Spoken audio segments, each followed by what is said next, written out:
My name is Charles Tran, and welcome to my YouTube channel, The Novice Builder. Today I'm excited to share another DIY project with you. I'll be showing you how to install cabinets and countertops on my own. Let's get started.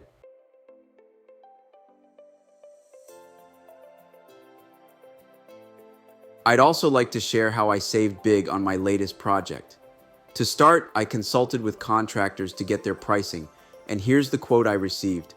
To build a 53-inch by 54-inch L-shaped desk, a kitchen sink cabinet, and a long cabinet with a countertop, the estimate is $5,650. But instead of spending that much, I decided to take on these projects myself.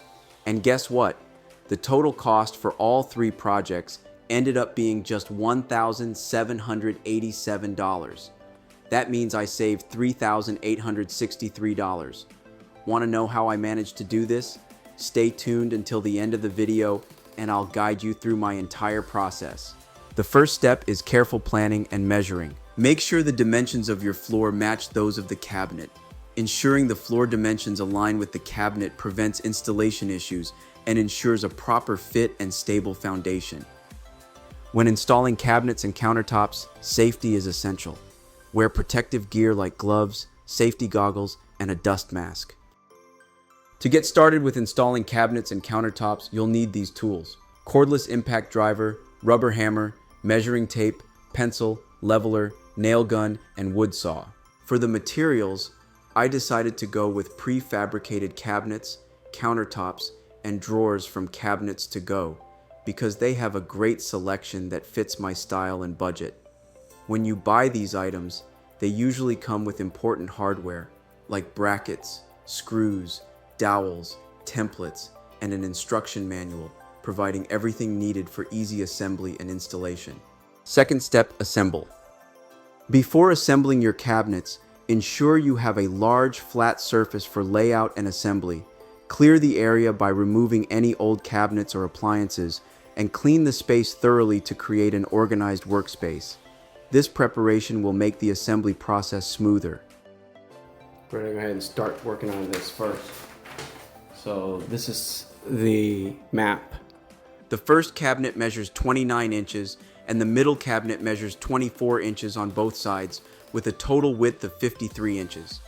The second cabinet measures 30 inches and when combined with the middle cabinet, the total width is 54 inches. Start assembling.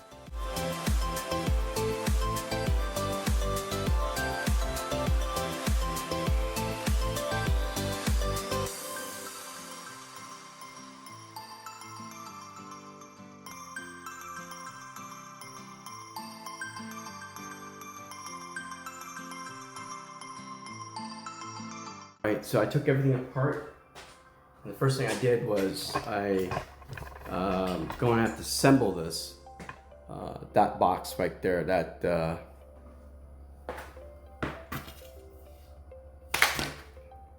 this kit right here. So first thing we're going to do is we got a book, and basically the book tells you, okay, to assemble all the parts together and becomes a cabinet. And so what I'm going to do is I'm going to start.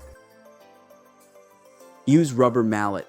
A rubber mallet is used in installing prefabricated cabinets to provide gentle impact for alignment, snug fitting of joints, and adjustments without damaging the cabinet surfaces.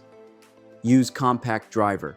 A compact driver is used in installing prefabricated cabinets to efficiently drive screws and fasteners into tight spaces, ensuring quick and secure assembly while reducing user fatigue. Prefabricated cabinets consist of parts such as side panels, back panels, base panels, crossbars, and cabinet doors. This is very important in installing cabinets. First is the dowel, a small cylindrical peg, typically made of wood or metal, used to align and join panels. It ensures precise alignment, maintains a clean fit, and distributes weight to strengthen the cabinet.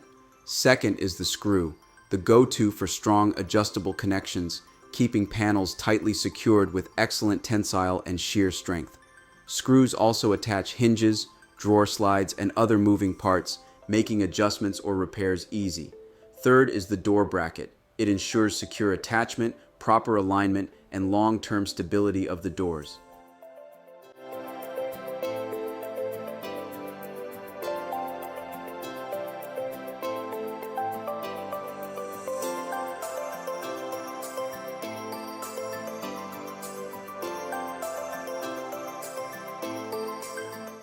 Okay, I'm working on my second one. This is the first one here, I'm gonna work on the second one. So, this is the second one here.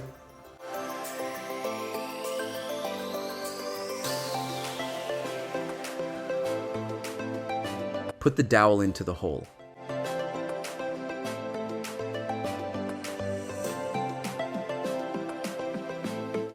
Alright, so Now it's time to install the middle cabinet.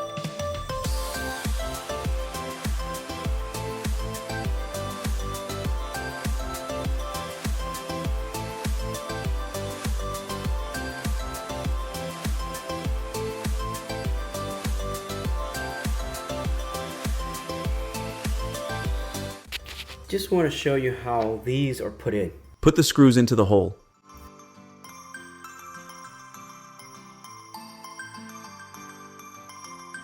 You see the arrow on this one? There's the arrow right there. And this has to go that way because it's pointing to this side right here, okay? This side. So the arrow has to point to the hole. That's what I'm doing to every one of them right now. It's pointing it to the hole, to the side of the hole. See? There.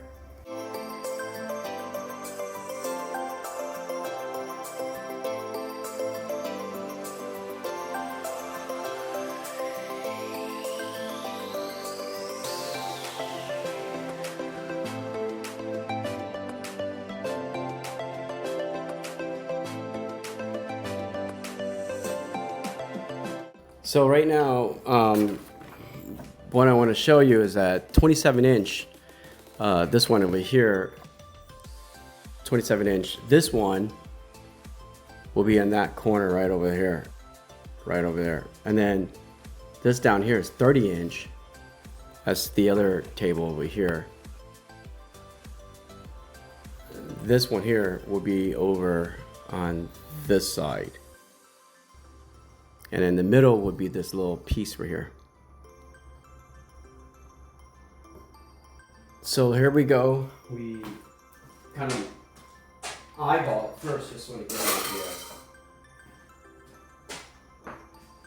idea.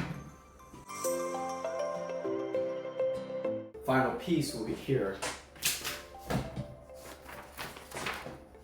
This is the final piece, 30 inch. So that's 27 inch. 24 inch to go across, and it goes a diagonal, and it goes over here. Okay, here we go.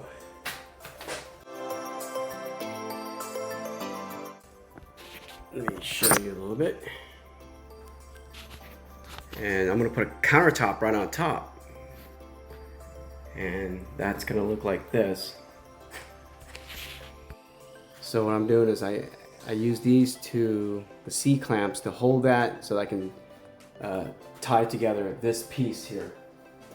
C-clamps are used to hold cabinets securely in place during installation, ensuring proper alignment and stability before final fastening.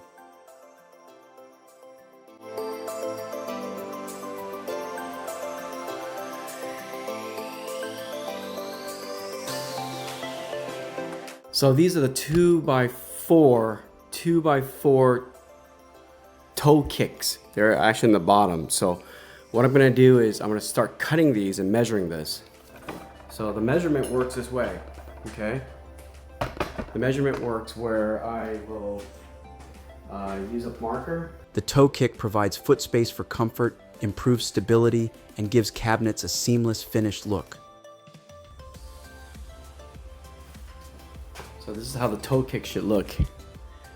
So basically this is going to be on the bottom. It's more like a base. So that base raised this up.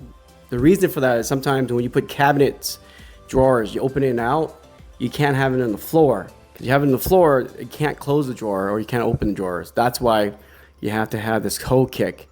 And the toe kick kicks up, it goes up a little bit so you can actually put your toes inside there as well. So that's what I'm gonna do. So the toe kick, again, I'm gonna go from here to here, wrap around there, go up, over like this. There, that's the toe kick I'm talking about. Third step, installing toe kicks.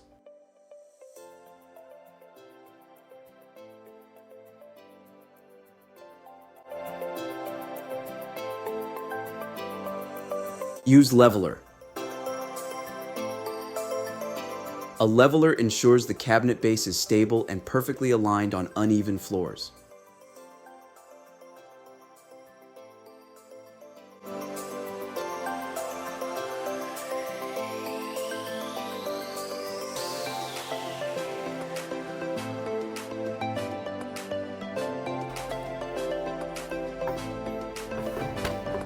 So that's your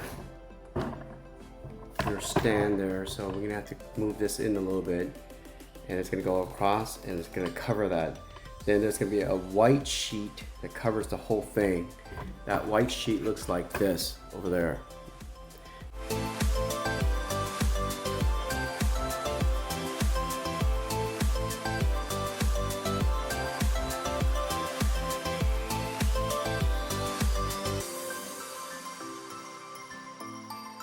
So this is it. This is the form. These are shims. Shims are thin pieces used to level, align, or fill gaps in cabinets, ensuring stability and a seamless fit, especially on uneven floors or when adjusting toe kick panels. Fourth step, installing laminate or veneers. Laminate and veneers are essential in the installation of prefabricated cabinets as they provide durability, aesthetic appeal, and cost effectiveness, enhancing the overall quality and appearance of the cabinetry.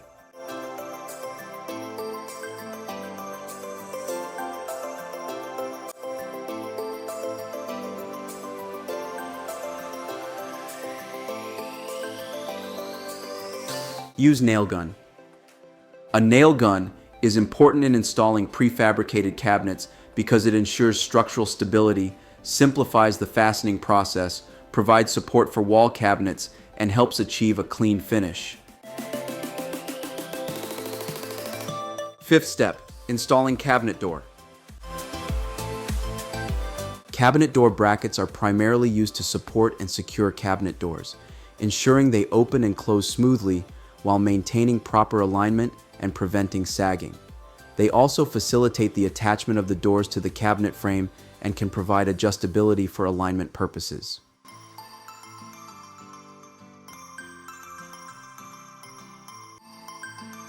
And that's it. Thanks for joining me for part 1. We've successfully installed the cabinets and veneer. I hope you found this helpful. In part 2, we'll focus on the countertop, adding the perfect finishing touch, so stay tuned. Make sure to hit the subscribe button and ring the notification bell so you never miss out my upcoming project and videos.